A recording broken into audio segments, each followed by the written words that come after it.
And good evening. It's December 19th, 2023.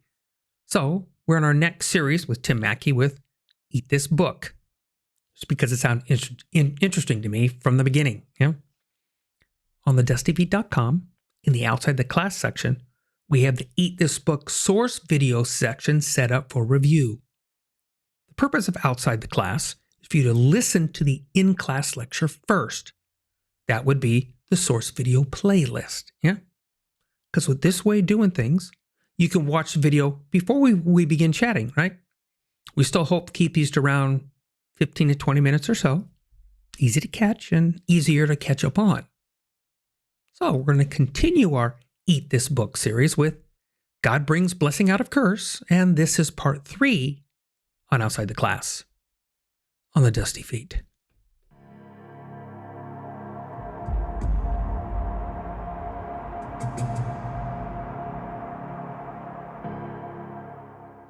And before we forget, if you find these kinds of podcasts useful, then click the subscribe button. The reminders, they just help you. But also, if you think that these might be useful to others, that's when you click that like button, because that is the way that YouTube chooses to share these to more people, if they wish. So eat this book, God Brings Blessing Out of Curse, part 3. Yeah. So Cain, he's left with a choice. We're not aware of the details of that choice, but this choice appears to be akin to the one his parents made. God's way or my way. Because Cain can go back and fix whatever needed to be fixed. Again, we don't get to know what those details are. Maybe another box if you wish. But it's not a done deal. You know, God remarks in a very intimate way, a very presence way. Why the down face? Why are you moping, right? You know, I've heard that phrase hundreds of times from my folks, teachers, friends, especially when I was young. And probably because I didn't try to hide those feelings too well. They were all with me. They saw me. This is the I see you. And I can see you're in a spot of bother. So Cain is seen by God. And Cain is reminded by God that he can fix this. But if he chooses unwisely, that sin is crouching at the door. You need to master the choice. Just like his mom and dad. Cain, he gives in. Maybe it's embarrassment. Frustration, maybe. Anger, maybe. Because it consumes him. Well, for me, because I picture him just storming off, right? The text does not say at all after that what Cain told his brother. It doesn't say what that interaction was. Is it an argument? Is it a in-your-face discussion? We just know it got heated and that Cain rose up and slew him. So God, he comes across Cain. Maybe it's kind of like that stroll in the garden with his parents. More of that chatting. This does not appear in Scripture to be Cain feeling guilty, right? When you're reading this deal, that he's struggling with himself inside in some inner monologue. This is just another discussion with God. Right? God asks, where's Abel? Remember, we're digging into some very complex things. It's only in the beginning, and it's anything but simple, because this will continue to steer a course for us. We are seeing a series of choices made after the creation of man. You know, and we've not even scratched the surface of the symbolism of the beginning, of the garden, and all of that, right? That we'll do at another time. But for that, you're going to need to get a lot of boxes ready for that little endeavor. So we have, for the most part, discussed the decisions, the choices. Choosing our way or God's way, yeah? Do we want to do this together? or do we want to do it apart? Think about what we've seen so far in the few stories we have so far. We have choice and separation. Okay, but listen, because not all of that scenario is bad, right? God created choice and then he separated light from dark. And God created night and day and separated night from day. He created the waters and the land and then he separated the waters from the land. But then God brought things together.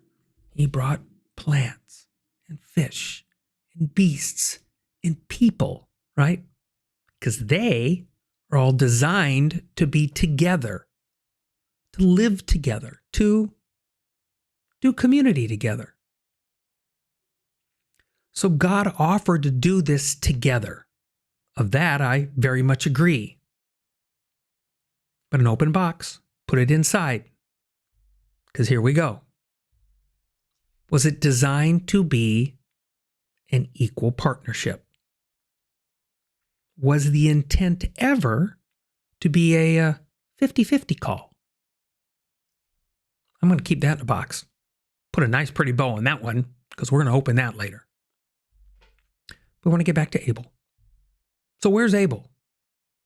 God asked Cain. Cain again, the choice. He can confess and repent, or another choice where maybe it's more missing the mark, as it were. Where do we go from here? We know from the beginning that we had a garden that was part of the land of Eden, the area surrounding the garden. You know, there's really so much royal and priestly imagery here. That's for another day and more boxes. Cain's response to God is almost heartless. Am I my brother's keeper? Is it my job to know about him and where he is all the time? I got another deeper question box. Each of us have different items on our shelves. Yeah. Because when God asks him, you can almost hear the sarcasm. And then, then we hear the proverbial, wrong answer. God's like, Ugh. So what does God do? He banishes from the land of Eden and he sends him away to another place. Probably not too much a bit to go into for now, but this has the echoes of a sanctuary city in the land of Israel established in the Torah. So maybe we'll put that in a box up to answer that one later, right? But we don't want to get ahead of ourselves, right? So let's just leave it there till we get to Exodus and onward. So as you can see, there's so many holes, as in missing parts of the story around, that we can get bogged down sometimes. And to be fair, confused. Because I fully understand and I agree that a lot of the answers to these, they're going to come later. Or be easier to reflect back. And yet there's still going to be others that we'll never get definitive answers to. But don't let that bother you. All right, so suggest don't let it bother you. Because you're not expected to know all of it, okay? It's okay. Take a deep breath. For control people, this will be one of the greatest challenges when eating this book, right?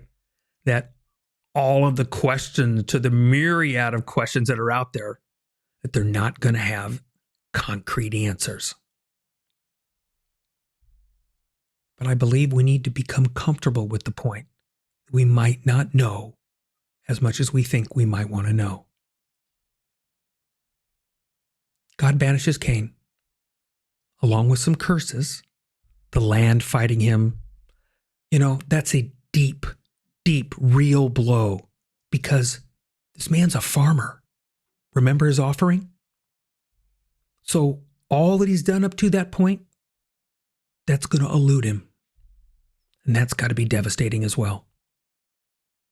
But Cain, he's not struck down by God. He's sent away to have generations of his own. He will pass on his experiences that he had with God to them.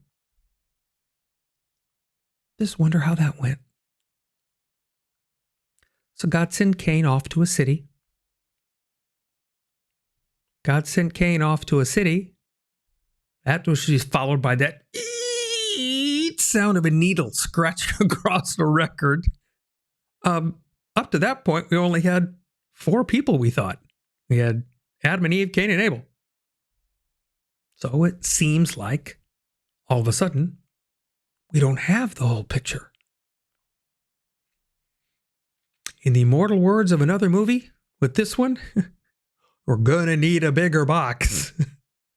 No worries. Put it in, tie it up neatly, store it away. Okay. Tim made a very good point that we need to embrace. And I think we need to understand, and here it is. Reading the Bible is a cross-cultural experience. Let me say that again. Reading the Bible is a cross-cultural experience. You know, my wife, Heather, and I, we love to watch foreign films and TV shows. So one of the things that hits us really as we started to enjoy them was to realize that we could not overlay our American-style thinking, or worse yet, our American legal system over these stories. Because they are at times very foreign, pun intended, to us. The rationale behind some decisions, they're based on a different cultural construct. So here's part of my point.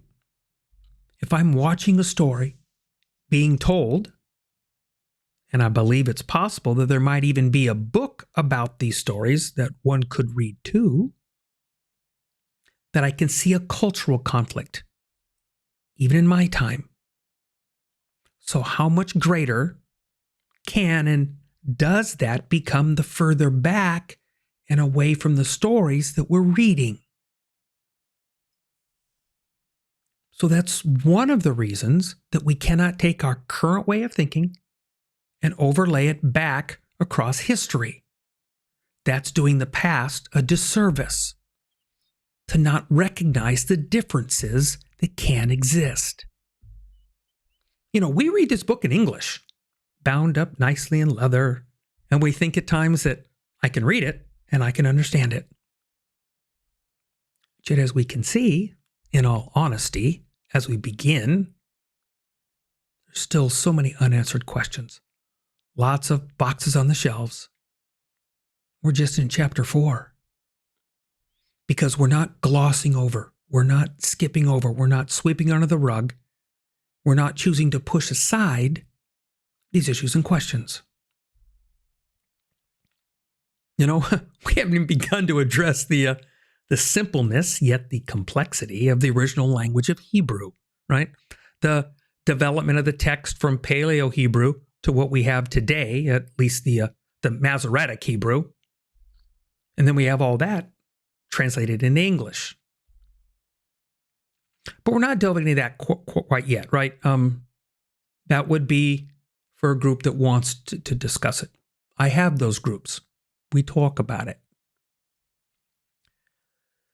But we do need to raise a point that this collection of scrolls that were eventually sewn and bound together to become our Bibles, at least the ones we have today, again, weren't written to us, but I'm going to still wholeheartedly agree that it was written for us.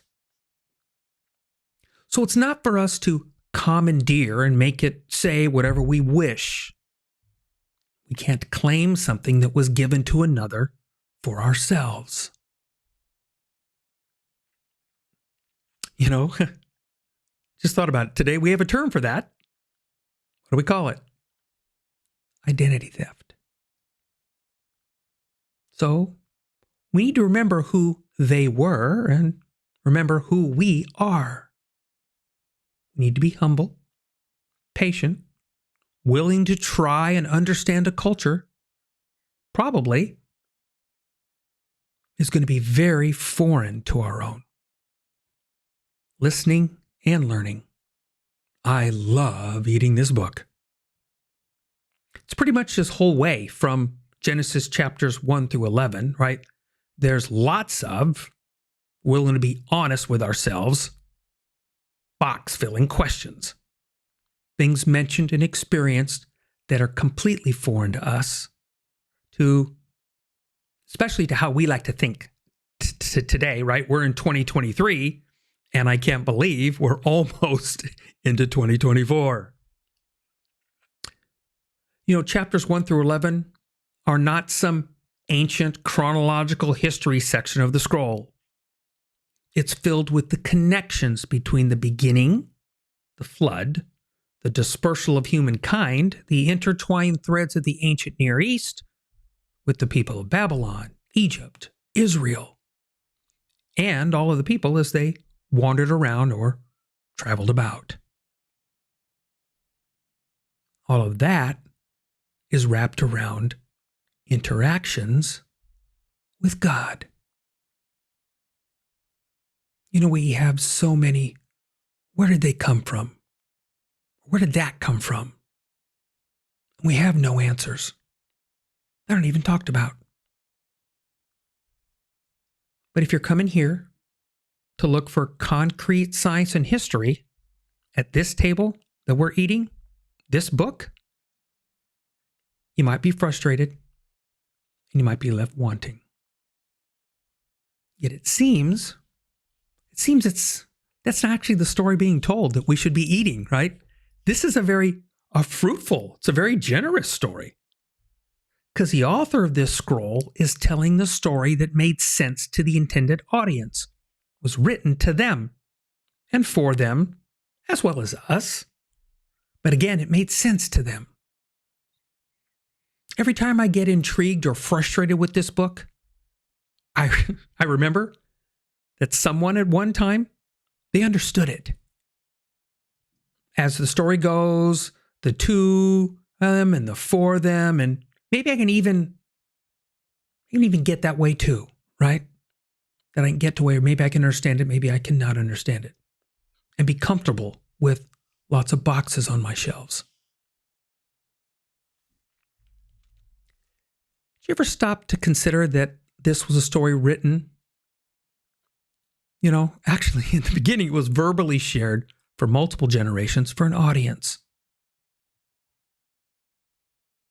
But yet, very much like a book, we want to read out loud today. But that storyteller still had an agenda. They wanted to tell the story and the parts that they chose to share. Those stories, most often not chronological historical accounts, they're connections and experiences with people and places and God. What's important for the story? Not what we think is important. It's what the author does. Tim used a great analogy that's still pretty current in term, yet I still feel it's appropriate for the connection.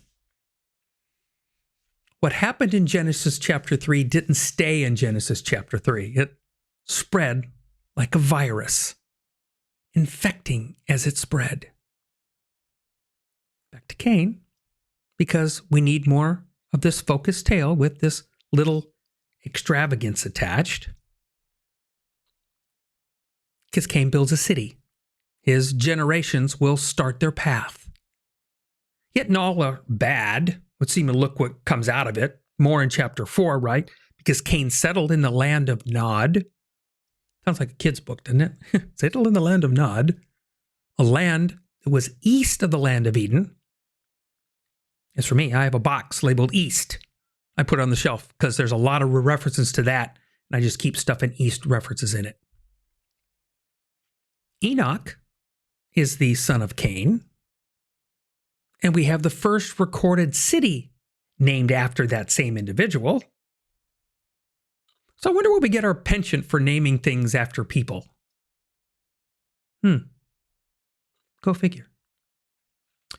But the city, it has so much influence on culture, on music, metalworking, animal domestication. Things we find very nice and very useful today. So Cain, he's had quite an impact on us. I might say I'm glad God kept him alive. Kept him alive because of the possible potential of Cain. Not sure you might have thought of it about that way. It's a little bit different. Some good, yes.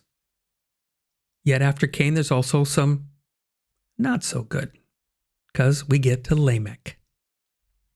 He's the first recorded man with 2 wives and the next recorded killing.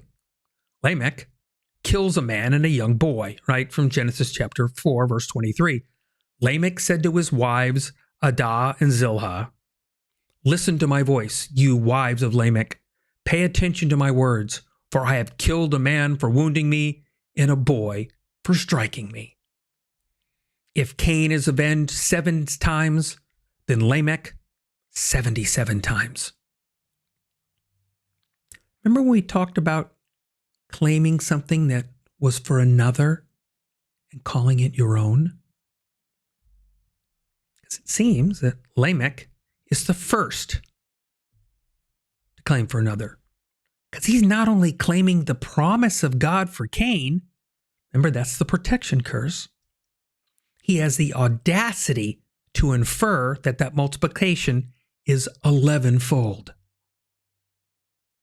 That's a tale that I want no part of, and I want no guilt by association. Claiming what's for one for another. Next week, we're going to continue from here, because Lamech is but a reflection of how bad the virus is. And maybe even more, the fierceness of its aggression. It'll continue as we see, and a great water event is on the horizon. So, thanks for with us tonight for another Outside the Class episode of Eat This Book on the Dusty Feet.